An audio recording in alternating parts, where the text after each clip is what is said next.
আসসালামু আলাইকুম সম্মানিত ভিউয়ার্স, যারা আপনারা আমাকে শুনছেন, অনেকেরই প্রশ্ন ছিল, অনেকেরই একটি কোয়েরি ছিল যে ইউরোপের সেনজেনভুক্ত কান্ট্রিতে কোন দেশে অ্যাপ্লাই করলে ভিজিট ভিসা বা টুরিস্ট হিসেবে টুরিস্ট ভিসা সহজে পাওয়া যাবে, এই বিষয়ে একটু বিস্তারিত আলোচনা করার জন্য। যারা নিয়মিত ফ্রিকুয়েন্টলি বিভিন্ন দেশে ভিজিট করে থাকেন, ওনাদের একটি প্রত্যাশা থাকে ইউরোপের কোনো একটি কান্ট্রিতে ভবিষ্যতে ভিজিট করবেন। আমেরিকা, কানাডা, অস্ট্রেলিয়া, ইউকে এই সমস্ত কান্ট্রিতে ভিজিট করবেন। তো ভবিষ্যতে বা সামনে যারা ইউরোপের কোনো একটি কান্ট্রিতে ট্রাই করার জন্য চেষ্টা করছেন বা পেপারস অ্যারেঞ্জ করছেন, তাদের উদ্দেশ্যে আজকের এই ভিডিও বার্তাটি। আমাদের চ্যানেলটি সাবস্ক্রাইব করবেন, লাইক কমেন্টস দিয়ে পাশে থাকবেন। আমাদের এই চ্যানেল বা এই প্রতিষ্ঠানটি মূলত কাজ করে student visa, visit visa, immigration policy, migration, কিভাবে আপনি অন্যান্য দেশে হবেন, কিভাবে উন্নত দেশে সেটেল ডাউন হবেন, এই সমস্ত বিষয়ে পরামর্শ প্রদান করে থাকি এবং আপনার ডকুমেন্টেশন কিভাবে আপনি করবেন সেই সমস্ত বিষয়ে সহযোগিতা আপনারা করে থাকি। আলোচনা করছি মূল আলোচনা, কোন দেশে আপনি অ্যাপ্লাই করলে আপনার ভিসা পাওয়ার সম্ভাবনা থাকে। ইউরোপের দেশ এবং সেনজেনভুক্ত হতে হবে, এই দুইটা কন্ডিশন থাকে অনেক ক্লায়েন্টেরই। তো আমরা বিভিন্ন ওয়েবসাইট, বিভিন্ন মিডিয়া স্টাডি করে আমরা যেটা পেয়েছি, ইউরোপের দেশ এবং সেনজেনভুক্ত দেশ আইসল্যান্ডে আপনি যদি ট্রাই করেন, ভিসা পাওয়ার সম্ভাবনা প্রায় 90%। আপনারা আইসল্যান্ডে কিভাবে ট্রাই করবেন, কোথায় আবেদন করবেন, এই সমস্ত বিষয়ে আলোচনা করব আজকে। বাংলাদেশে বিএফএস গ্লোবালে আপনার সুইডিশ এমবেসিতে আপনি আইসল্যান্ডের পেপারস জমা দিতে পারেন। একটা নির্ধারিত প্রেসক্রাইব ফর্ম আছে, সেটা ফিল আপ করবেন এবং আপনাকে ইন্স্যুরেন্স করতে হবে, মাস্ট আপনি ইন্স্যুরেন্স দিতে হবে। এবং আপনি টুরিস্ট হিসেবে যদি যান, আপনার বিমানের টিকিট অ্যাডভান্স বুকিং দেখাতে হবে, যে হোটেলে থাকবেন সেটা বুকিং দেখাতে হবে, একটা ট্রাভেল আইটেনারি থাকবে যেখানে স্বচ্ছ লেখা থাকবে যে আপনি কয়দিনের জন্য যাচ্ছেন, কত তারিখ যাচ্ছেন এবং কত তারিখ ফিরবেন, কোথায় কোথায় ঘুরবেন, কোন হোটেলে থাকবেন, এই সমস্ত সুন্দর করে ট্রাভেল আইটিনারিটা তৈরি করবেন। বিশেষ করে একটা জিনিস যেটা করতে হবে, কাভার লেটারটা খুব সুন্দর করে গুছাই লিখতে হবে। আপনি কি, আপনার পরিচয় কি, আপনি অতীতে কোথায় ঘুরেছেন, আপনি বাংলাদেশে কি করেন, আপনার আহ আপনার ভবিষ্যৎ পরিকল্পনা কি, আপনি ওখানে গেলে কোথায় থাকবেন, কয়দিন ঘুরবেন, আবার কবে বাংলাদেশে ব্যাক করবেন, বাংলাদেশে আপনি কাকে রেখে গেছেন, বাংলাদেশে আপনার ব্যবসা কি, কত টাকা ইনকাম করেন, কত টাকা খরচ করেন, ইন ডিটেলস পুরো বর্ণনাটা আপনাকে এই কাভার লেটারের মধ্যে তুলে ধরতে হবে। এর মধ্য দিয়ে আপনি ওনার সাথে কথোপকথন হবে আপনার এই কাভার লেটারের মধ্য দিয়ে। এই আপনার যেটা প্রেসক্রাইব ফর্ম আছে, সেই ফর্মে কিন্তু এত কিছু লেখার সুযোগ নাই। সেখানে শুধু আপনার যে কিছু ইনফরমেশন চাই, ওই ইনফরমেশনটা ফিল আপ করে তারপরে আপনার কাভার লেটারে যেতে হবে। যাই হোক, এইগুলো আপনার ফর্মালিটিস।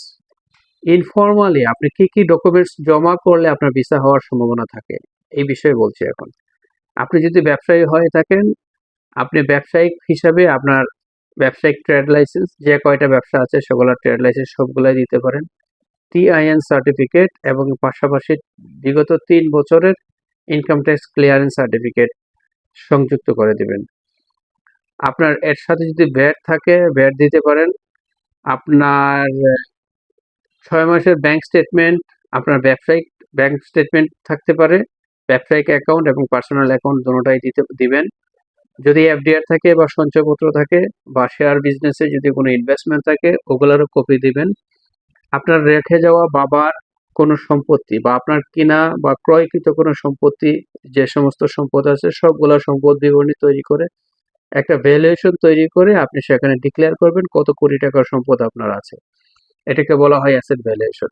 এই অ্যাসেট ভ্যালুয়েশনটা আপনি কোথায় করবেন, সেটা কোনো ফিনান্স কোম্পানি থেকে করা নিতে পারেন, অথবা 300 টাকা স্টাম্পে নোটারি পাবলিক করে আপনি নিজে ডিক্লেয়ার করে করতে পারেন। আর যেটা হবে, আপনার ফ্যামিলি টাইটা আপনি কিভাবে দেখাবেন, ফ্যামিলি টাইটা খুবই ইম্পর্টেন্ট। আপনার কাবিননামা দেখাবেন যদি আপনি ম্যারিড হয়ে থাকেন, আপনার ছেলেমেয়েরা যে কয়জন আছে তাদের বিস্তারিত বর্ণনা করবেন এবং তাদের স্কুল কলেজের আইডি কার্ড সংযুক্ত করবেন। আবার বাবা-মা যদি থাকে ওনাদের আইডি কার্ড দিতে পারেন। দিয়ে আপনার একটা ফ্যামিলি পিকচার সহকারে ওখানে আপনি এড করবেন। মনে রাখবেন যে ওখানে হার্ড কপি দেওয়া যায়। আপনার সুন্দর করে একটা ফাইল তৈরি করে আপনি জমা করবেন এবং এই ফাইলেই কথা বলবে যে আপনি কি করেন, আপনার আ সম্ভাবনা কতটুকু এবং আপনার পরিচয় সবকিছু এই ফাইলের মধ্যে দিয়েই বহন করবে। এগুলো আপনার বিজনেসম্যানদের বেলায় আপনি যদি এই আপনার যদি কোনো এমপ্লয়ি হয়ে থাকেন, আপনি যদি কোনো জব হোল্ডার হয়ে থাকেন, সেই ক্ষেত্রে আপনি কি করবেন? সেক্ষেত্রে আপনার জব কন্ট্রাক্ট লেটারটা দিবেন আপনি যখন জয়েন করেছিলেন সেখানে।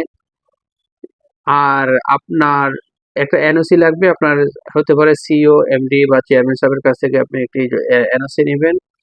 আপনার যে স্যালারি অ্যাকাউন্ট আছে, স্যালারি অ্যাকাউন্টের ৬ মাসের ব্যাংক স্টেটমেন্ট নিবেন। যদি কোনো ক্ষেত্রে দেখা যায় অনেকেরই স্যালারি অ্যাকাউন্টে টাকা জমা হয় না।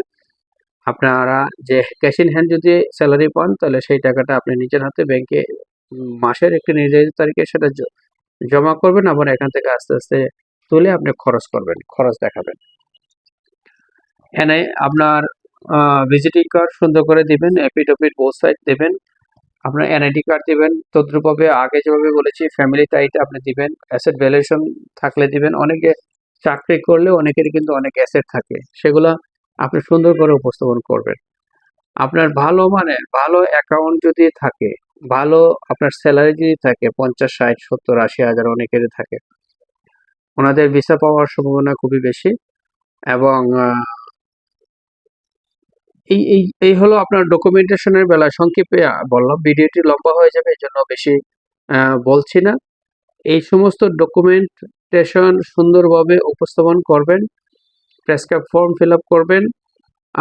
করে আপনি বিএফএস গ্লোবালের সুইডিশ এমবেসিতে আপনার সমস্ত ডকুমেন্টগুলো আপনি জমা করবেন।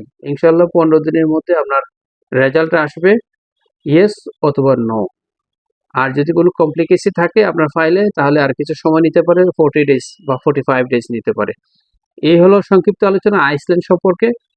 এর ব্যাপারে যদি বা ইউরোপের কোনো কান্ট্রি সম্পর্কে আপনার যদি আরো বিস্তারিত জানার বা কোনো কোয়েকশন থাকে আপনি কমেন্টস বক্সে আমাকে লিখতে পারেন।